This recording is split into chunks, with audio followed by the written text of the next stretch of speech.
Hello and very good morning to all of you. मैं कुणाल, आप सभी का हमारे लर्निंग प्लेटफॉर्म कुणाल से इंस्पायरिंग पे स्वागत करता हूं। तो आज डेट हो गई है 19 सितंबर 2020। तो चलिए सबसे पहले आज के जो करंट अफेयर के टॉपिक्स हैं उनको जान लेते हैं।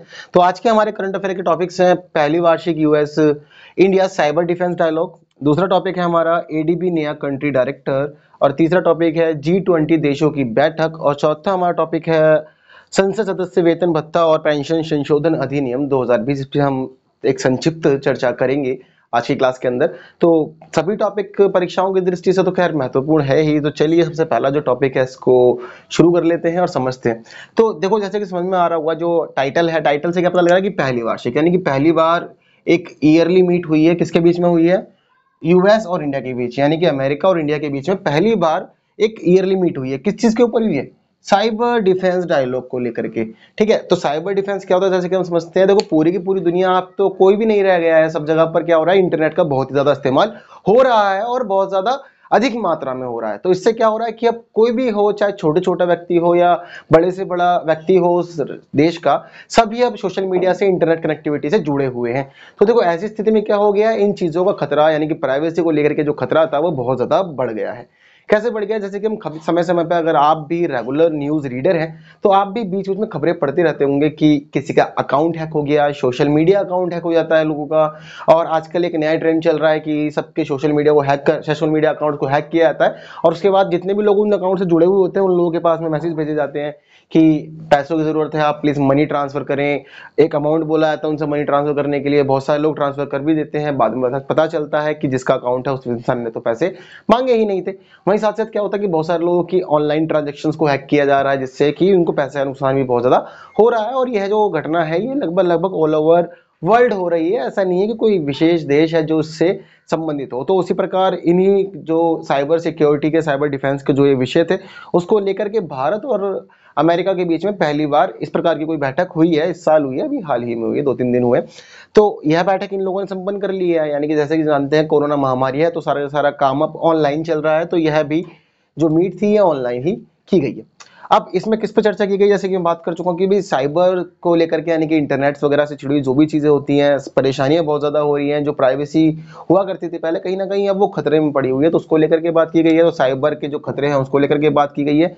अब जाहिर सी बात है, देखो एक खतरे पे बात करेंगे तो बात को अधूरी छोड़ तो देंगे नहीं कि खतरा खतरा डिस्कस किया और मीटिंग खत्म हो गई। तो ऐसा कभी नहीं होता है। जब कभी हम किसी चीज के लिए कारणों को जानते हैं, कोई खतरे हैं उसको जानते हैं, तो साथ साथ हम परिणाम जानते हैं, उपाय भी जानते हैं। तो इन्होंने क्या करा, साथ साथ जहां एक और इन्होंने खतरों पर चर्चा करी, वहीं उन खतरों से निपटने के लिए क्या क्या उपाय किए जा सकते हैं, उन उपायों के ऊपर भी इन लोगों ने वहां बैठ करके चर्चा की थी। ठीक है ना, कभी भी कोई भी मीटिंग होगी, कोई भी जो प्रश्न होता है वो हमेशा एक एस्पेक्ट समझे अगर हम तो उसका तो बहुत ज्यादा वो अधूरा है। तो ऐसी स्थिति में क्या है, यह जरूरी होता है कि दोनों एस्पेक्ट समझे जाएं। तो यहाँ भी वही काम हो रहा है, जहां एक और इन लोगों ने खतरे पर चर्चा करी है, वहीं दूसरे इन्होंने उसके उपायों पर भी चर्चा की है। ठीक है, हैकिंग इस समय साइबर सिक्योरिटी को लेकर के बहुत बड़ा मुद्दा बना हुआ है। ठीक है, कुछ जो गवर्नमेंट हैकर्स होते हैं उनको तो देखो मान्यता प्राप्त होती है, लेकिन बहुत सारे लोग जो प्राइवेट होते हैं वो अपने निजी स्वार्थों के लिए अलग अलग प्रकार की हैकिंग करते हैं। लोगों के जो बैंक अकाउंट्स होते हैं उनको हैक किया जाता है, सोशल मीडिया अकाउंट्स होते हैं उनको हैक किया जाता है, कॉल्स हैक की जाती है, मैसेजेस हैक किए जाते हैं, और सिस्टम पूरे पूरे लैपटॉप, कंप्यूटर्स, मोबाइल फोन्स तक हैक कर लिए जाते हैं। इस प्रकार की व्यवस्था है। इतना ही नहीं, बहुत सारे जो गवर्नमेंट ऑर्गेनाइजेशंस हैं उन तक के पूरे सिस्टम हैक कर लिए जाते हैं। तो ये हैकिंग एक बहुत बड़ा समस्या बन गई है। क्या हो रहा है, पूरा प्रशासन में गड़बड़ हो रही है, बहुत सारी चीजों को नुकसान देखना पड़ता है। जो डिपार्टमेंट का, गवर्नमेंट का जो पर्सनल डाटा होता है पूरा का पूरा, वह भी खतरे में बना हुआ है, क्योंकि पर्सनल डाटा बहुत ज्यादा लीक हो जाता है इस हैकिंग की वजह से। तो क्या हुआ है, अमेरिका ने हैकिंग को लेकर के भी भाई बहुत बड़ी चिंता जताई है, भारत ने भी जताई है, भारत भी परेशान है इन चीजों से। तो साथ ही साथ क्या हुआ है, एक घटना और हुई है। अमेरिका के अंदर 5 चाइनीज और 2 मलेशिया के लोगों को हैकिंग के जुर्म में गिरफ्तार किया गया है। हैकिंग के लिए गिरफ्तार क्यों किया गया, यह भी समझने वाली बात है। दरअसल अमेरिका ने यह पाया है कि ये 5 संदिग्ध लोग थे, वहां पर हैकिंग कर रहे थे। और केवल यह अमेरिका के ही डाटा हैक नहीं कर रहे थे, इन लोगों ने पूरे ऑल ओवर वर्ल्ड के कई सारे देशों के डाटा को हैक किया था, उनकी डिपार्टमेंट की वेबसाइट्स को हैक किया इन्होंने। और यह जो 2 मलेशिया लोग हैं इनको किस लिए पकड़ा है, क्योंकि यह जो 5 लोग थे चाइना वाले, यह 2 लोग इन 5 लोगों की मदद कर रहे थे। तो इसीलिए यह 2 मलेशिया वाले लोग भी साथ में पकड़े गए हैं। तो इन लोगों के ऊपर यह संदिग्ध है साइबर सिक्योरिटी के, साइबर क्राइम के ये लोग बहुत संदिग्ध माने गए हैं और साइबर क्राइम के तहत इन लोगों को अरेस्ट किया गया है। इसकी जानकारी कैसे दी है, तो इसकी जानकारी यूनाइटेड स्टेट्स के deputy attorney general Jeffrey Rosen ने जानकारी दी है। और जेफरी रोजेन ने बताया है कि यह जो 5 लोग थे, इन लोगों ने दुनिया भर के अलग अलग देशों के वेबसाइट्स को, अकाउंट्स को हैक किया था और उसके बाद इसको ये अपने हिसाब से सर्कुलेट कर रहे थे, मैनिपुलेट कर रहे थे। तो इस वजह से यहाँ पे क्या दिक्कत हो गई है, उन देशों को परेशानी हुई, साथ ही साथ कहीं ना कहीं जो अमेरिका के से अमेरिका में बैठे बैठे ये लोग ये काम कर रहे थे, तो कहीं ना कहीं अमेरिका पर भी बहुत सारी चीजों को लेकर खतरा मंडरा रहा था, तो इसीलिए इनको पकड़ लिया गया है। तो साथ ही साथ क्या चीजें हुई हैं, अमेरिका और भारत की cyber security, cyber defence dialogue पर बैठक हुई है, पहली बार हुई है। साइबर के जो खतरे थे उन पर चर्चा हुई है, उपाय क्या किए जा सकते हैं उस पर बात हुई है। और साथ ही साथ हैकिंग के जुर्म में 5 चाइनीज और 2 मलेशिया लोगों को गिरफ्तार किया। किसने बताया, यूएस के deputy attorney general Jeffrey Rosen ने इसके बारे में सूचना दी। तो ये एक महत्वपूर्ण टॉपिक था पूरे ऑल ओवर वर्ल्ड को लेकर के, प्लस साइंस एंड टेक्नोलॉजी का इंपॉर्टेंट क्वेश्चन बनता है इससे पूरा का पूरा, क्योंकि भाई साइबर सिक्योरिटी बहुत बड़ा मुद्दा है और साथ ही साथ क्या है, पूरी दुनिया से इंटरनेट कनेक्टिविटी जुड़ी हुई है। तो चलिए अब अपना रुख कर लेते हैं, ये इंपॉर्टेंट टॉपिक हमारा खत्म हो गया। अगला टॉपिक हम समझ लेते हैं। हमारा जो अगला टॉपिक है यह है एडीबी, नया कंट्री डायरेक्टर। तो देखो एडीबी क्या है, ये हम बात कर चुके हैं लगातार क्लासेस के अंदर। हमारी एशियन डेवलपमेंट बैंक यानी कि एशिया विकास बैंक हमारे टॉपिक्स के अंदर लगातार बना रहता है, ठीक है ना। तो उसी से जुड़ा हुआ एक टॉपिक यह भी है। तो एडीबी यानी कि एशियन डेवलपमेंट बैंक ने क्या करा है, भारत को लेकर के अपना एक नया कंट्री डायरेक्टर अब नियुक्त कर दिया है। देखो एशिया डेवलपमेंट बैंक क्या है, किस लिए है, पहले तो हम यह भी बता देते हैं, लगातार हम बात करते हुए आ भी रहे।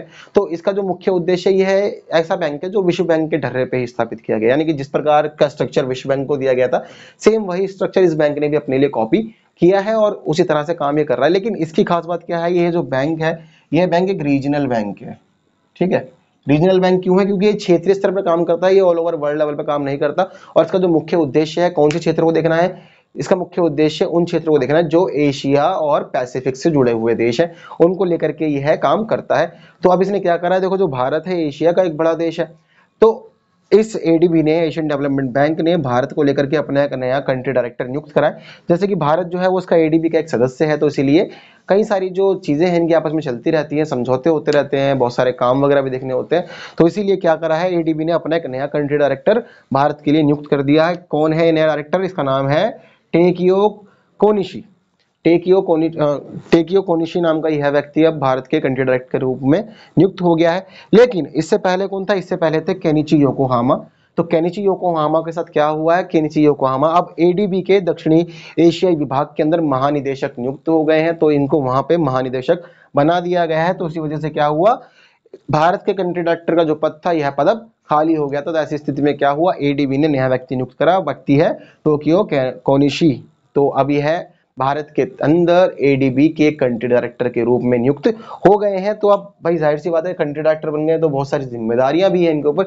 तो जिम्मेदारियां किस प्रकार की आई है वो समझ लेते हैं। देखो भारत के बीच में और एडीबी के बीच में लगातार इंडिया कंट्री पार्टनरशिप स्ट्रैटेजी चल रही है, ठीक है ना। तो दोनों के बीच में बहुत सारी पार्टनरशिप वगैरह थी, तो उसी को लेकर के क्या था, ये 2018 से लेकर 22 तक के लिए निर्धारित की गई थी।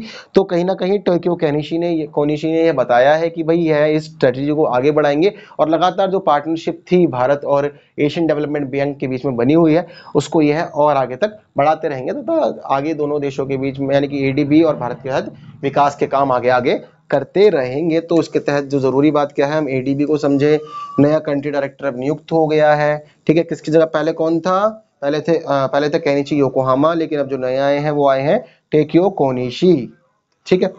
ये योकोहामा कहाँ गए, एडीबी दक्षिणी विभाग के इनको महानिदेशक बना दिया गया था, इसलिए इन्होंने यह पद छोड़ दिया है। तो आई होप वैसे आपको ये सब चीजें क्लियर हो रही होंगी। साथ साथ में परीक्षा की दृष्टि से इंपॉर्टेंट है ही है, लेकिन यह भी जरूरी है कि हम इन सभी चीजों के बारे में जानें, क्योंकि राष्ट्रीय और अंतर्राष्ट्रीय घटनाक्रम दोनों ही हमारे लिए महत्वपूर्ण होता है। तो यह बात हो गई एडीबी वगैरह को लेकर के।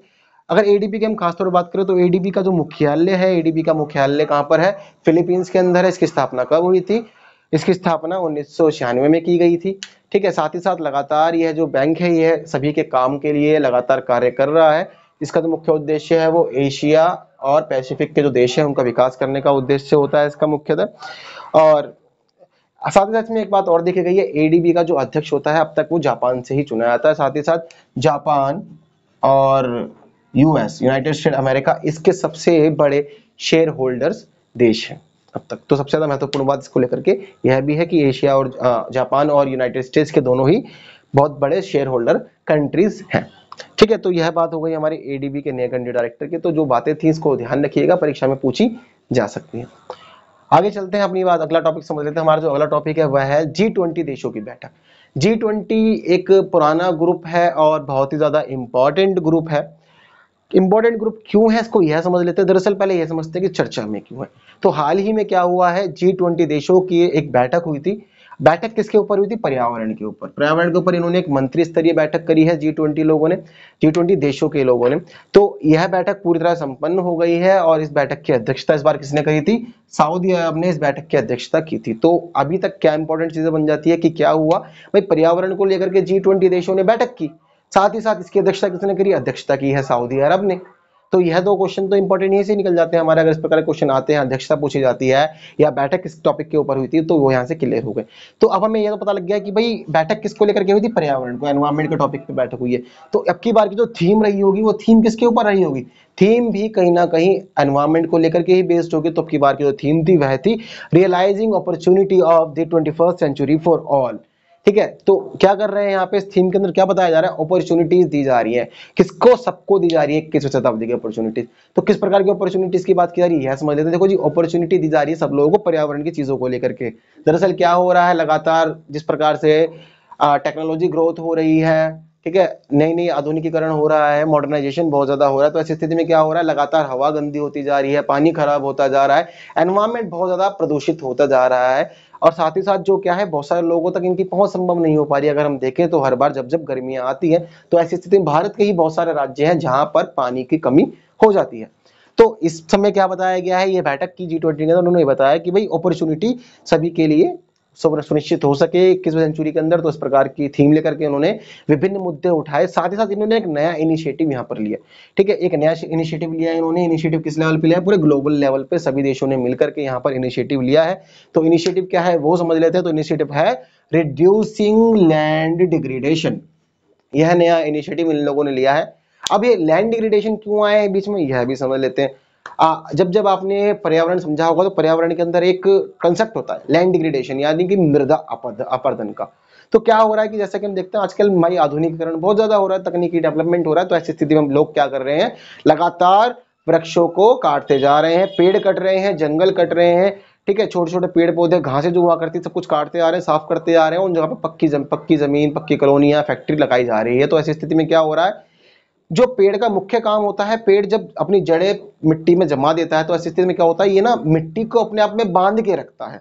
इससे क्या होता है, मिट्टी ना तो खिसकती है ना उड़ती है और मिट्टी अपनी एक लेवल पे बंधी ही रहती है। यह काम कौन करता है, पेड़ की जड़ें करती हैं। लेकिन जब हमने पेड़ ही वहां से काट दिया, उसकी जड़ ही हटा दी, तो ऐसी स्थिति में क्या होगा, अब वो मिट्टी हो जाएगी ढीली। उस मिट्टी के पास कोई आधार भी नहीं है पकड़े रहने के लिए, बंधे रहने के लिए। तो ऐसी स्थिति में क्या होगा, जब जब हवा चलेगी, बारिश होगी, तो वह मिट्टी बह करके निकल जाएगी और क्या होगा, वो अपना स्थानांतरण लगातार करती रहेगी। तो जब जब मिट्टी स्थानांतरण करेगी तो उससे क्या होगा, जो क्षेत्र होंगे वहां पर मिट्टी की कमी हो जाएगी, मिट्टी की उर्वरता की कमी हो जाएगी, तो मृदा ह्रास होगा। तो इसको ये क्या कहा जाता है, मृदा अपरदन की स्थिति इसको बताया जाता है। तो लगातार यह जो समस्या है, इस समस्या से पूरी दुनिया ही जूझ रही है। पूरी दुनिया में ये काम हो रहा है क्योंकि सब लोग चाहते हैं कि भाई मॉडर्नाइजेशन हो, ठीक है, बहुत ज्यादा तेजी स्थिति से हो। तो मॉडर्नाइजेशन करने के लिए ये सभी चीजों की परेशानियां भी झेलनी पड़ रही है। तो इस चीज को लेकर के यहाँ बात की गई है और यह इनिशिएटिव भी अब ले लिया गया है। किसके ऊपर इनिशिएटिव लिया गया, रिड्यूसिंग लैंड डिग्रेडेशन। तो टॉपिक याद रखना, पूछ सकता है कि हाँ भाई जब G20 देशों की बैठक हुई थी 2020 वाली, तो उसके अंदर कौन सा इनिशिएटिव लिया गया, the global initiative on reducing land degradation. I hope आपको यहाँ तक का क्लियर हो गया होगा। आगे बात समझ लेते हैं। अब ये जान लेते हैं कि G20 क्या है। ठीक है, तो G20 का मतलब एक तरह से लिया आता है कि 20 देश हैं, 20 देश जो मिलकर के इस समूह के अंदर शामिल है। अब यह कौन से देश है समझने की बात है। तो पूरे विश्व के, पूरी दुनिया की जो सबसे बड़ी अर्थव्यवस्थाएं माना जाता है जिनको, कि भाई पूरे दुनिया की सबसे बड़ी अर्थव्यवस्था है, तो उन प्रमुख अर्थव्यवस्थाओं के देश के वित्त मंत्री और केंद्रीय बैंक के गवर्नरों का यह समूह है।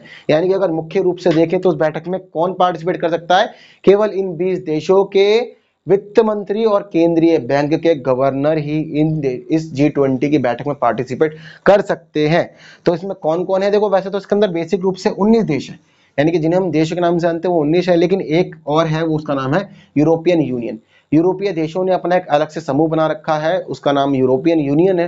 तो यूरोपियन यूनियन पूरा पूरा इसके अंदर भी शामिल है। तो एक तरफ 19 देश प्लस में यूरोपीय यूनियन, तो यह टोटल हो जाते हैं 20। तो इसीलिए इसको क्या कहा जाता है, G20। G20 को अगर बेसिक समझे तो उसको कहा जाता है अ ग्रुप ऑफ 20 कंट्रीज। ठीक है, तो हमने यहाँ पर यह क्लियर कर लिया कि भाई इस ग्रुप ऑफ 20 कंट्रीज में कौन कौन है। सबसे बड़ी जो अर्थव्यवस्था है पूरी दुनिया की, उन देशों के वित्त मंत्री और केंद्रीय बैंक के गवर्नर ही इसकी बैठकों में शामिल होते हैं। तो जाहिर सी बात है, अब यह सब चीजें क्लियर हो गई, तो अब तक यह समझ लेते हैं कि भाई इस बैंक की, इस G20 ग्रुप की स्थापना कब हुई थी। तो G20 ग्रुप की स्थापना जो थी वो सबसे पहले 1999 में कर दी गई थी। उसके बाद से लगातार ही यह कार्यरत है। इसके अंदर दुनिया के बहुत बड़े बड़े देश जो भी हैं सबका शामिल है। इसके अंदर अमेरिका है, रशिया है, चाइना है, भारत भी है, जापान भी है, ऑस्ट्रेलिया भी है, ऑस्ट्रिया भी है, ऐसे ही इसमें बहुत सारे देश शामिल हैं। ठीक है, तो आई होप आपको G20 का यह टॉपिक भी क्लियर हुआ होगा। तो इस तरह के इसके अंदर यह सभी देश शामिल है। इसकी थीम जो थी वो थीम थी realising opportunity for the of the 21st century for all. इस बार इनिशिएटिव लिया गया है रिड्यूसिंग लैंड डिग्रेडेशन को लेकर के मंत्री स्तरीय बैठक हुई है। पर यहाँ पे ध्यान रखना, अध्यक्षता किसने की, पूछ सकता है कि अध्यक्षता किसने की। तो अध्यक्षता के बारे में ध्यान रखना, अध्यक्षता की गई है सऊदी अरब के द्वारा। तो यह सभी टॉपिक हमारे क्लियर हो गए हैं। तो अब तक हमने क्लास के अंदर हमने यह समझ लिया कि पहली वार्षिक यूएस इंडिया साइबर डिफेंस को लेकर डायलॉग हुआ था। इन्होंने साइबर खतरे जो थे उसको लेकर के चर्चा कर ली है। वहीं अगली बात है एडीबी, नया कंट्री डायरेक्टर भारत को लेकर के नया नियुक्त करा है एडीबी ने। तो यह टॉपिक भी हमारा क्लियर हो गया, हमने अच्छे से समझ लिया है। इसके बाद हमने G20 देशों की जो पर्यावरण को लेकर के बैठक हुई थी, हमने इसको भी अच्छी तरह से समझ लिया है। अब मैंने कहा था कि भी लास्ट में हम चर्चा करेंगे, संक्षिप्त चर्चा करनी है हमारे को संसद सदस्यों के वेतन भत्ता और पेंशन संशोधन विधेयक 2020। तो क्या हुआ, जब यह हफ्ता शुरू हुआ था तो इस हफ्ते के शुरुआत में ही यह जो विधेयक है, यह विधेयक लोकसभा में पास हो गया था, यानी लोकसभा ने इसको पारित कर दिया था। लेकिन अब कल यह विधेयक राज्यसभा में भी पारित हो गया है। तो इसका एक मेजर फैक्टर है वो समझ लेते हैं, बहुत ज्यादा इंपॉर्टेंट है। तो जैसे कि हम जानते हैं कोरोना महामारी चल रही है और पूरा देश इससे जूझ रहा है। तो ऐसी स्थिति में केंद्र सरकार के द्वारा यह विधेयक लाया गया और उस विधेयक में यह कहा गया है कि भाई 1 साल तक सभी संसद सदस्यों के वेतन में 30% की कटौती की जाएगी, यानी कि सबको जो वेतन मिलेगा वो 30% वेतन कम मिलेगा उसके अंदर। तो ऐसा क्यों किया गया है, ऐसा करने के इन्होंने बहुत सारे उद्देश्य बताए हैं। वो उद्देश्य यह है कि कोरोना महामारी के चलते भाई सभी पूरी अर्थव्यवस्था परेशान है, जूझ रही है। तो ऐसी स्थिति में संसद सदस्यों से यह आह्वान किया जा रहा है कि आप अपनी एक तरह से 30% जो आपकी सैलरी है, 30% ऑफ योर सैलरी आप प्लीज डोनेट करें, कंट्री के लिए दें आप, ताकि उसको कहीं ना कहीं कोरोना महामारी से लड़ने के लिए, गरीबों के विकास के लिए, उत्थान के लिए, लोगों तक आर्थिक सहायता पहुंचाने के लिए उसका धन का इस्तेमाल किया जा सके। ये कोई छोटी राशि नहीं है वास्तव में, अगर 30% है केवल ये, लेकिन अगर इसको देखा जाए तो लगभग 800 सांसद हमारे पास है लोकसभा राज्यों के, राज्यसभा मिला करके। तो एक अच्छी खासी अमाउंट इससे तैयार किया जा सकता है। तो कहीं ना कहीं गवर्नमेंट का नया इनिशिएटिव है 30% जो रिड्यूस कर रहे हैं सैलरी को। तो यह भी अब दोनों जगह पास हो गया है। अगर इसके बारे में इससे जुड़ी और बात बताऊं तो यह जो विधेयक है, दरअसल यह विधेयक नहीं था, यह एक अध्यादेश था। और यह अध्यादेश 6 अप्रैल को इस साल लाया गया था। हमारे देश में जो लॉकडाउन था वो 23 मार्च को लगा दिया गया था। तो उसके बाद क्या हुआ था, कहीं ना कहीं इसकी जरूरत महसूस की गई थी। तो उसके बाद 6 अप्रैल को अध्यादेश लाया गया था गवर्नमेंट के द्वारा। अध्यादेश क्या होता है यह समझ लेते हैं। अब अध्यादेश किस स्थिति में लाया जाता है, तो अध्यादेश क्या होता है, मान लो अगर कभी भी हमारे देश के अंदर संसद का सत्र नहीं चल रहा होता, यानी संसद का मानसून सत्र चल रहा है, पहले उस समय जब लॉकडाउन लगा सत्र नहीं चल रहा था। तो अगर संसद का सत्र ना चल रहा हो लेकिन कोई कानून बनाना बहुत ज्यादा जरूरी हो, तो ऐसी स्थिति में राष्ट्रपति के द्वारा अध्यादेश पारित किया जाता है। अध्यादेश का मतलब होता है कि तत्काल प्रभाव से यह कानून देश में लागू हो गया है। तो उसको 6 अप्रैल को देश में लागू कर दिया गया था। यानी कि यह समझ लीजिए कि 6 अप्रैल के बाद से ही ये 30% की कटौती वाला प्रावधान देश में चल रहा है। लेकिन अब संसद के अंदर जो हमारी एक वैधानिक प्रक्रिया है, उस प्रक्रिया के अनुसार, संसदीय प्रक्रिया के अनुसार इसको विधेयक के रूप में लाया गया और उसके बाद इसको दोनों ही सदनों में पारित करवा लिया गया है। तो यह थी इससे जुड़ी कुछ इंपॉर्टेंट बात। तो आई होप आपको आज की क्लास में सब चीज अच्छे से क्लियर हुई होंगी, समझ में आया होगा। एंड वीडियो अच्छी लगी है, टॉपिक क्लियर हुए हैं तो वीडियो को लाइक करें, चैनल सब्सक्राइब करें, नहीं करा है अब तक तो आपने, और इसके बाद फिर चैनल में बने रहिए हमारे साथ में। और कल फिर मिलते हैं एक कुछ नए टॉपिक्स के साथ में। And thank you so much for watching this video.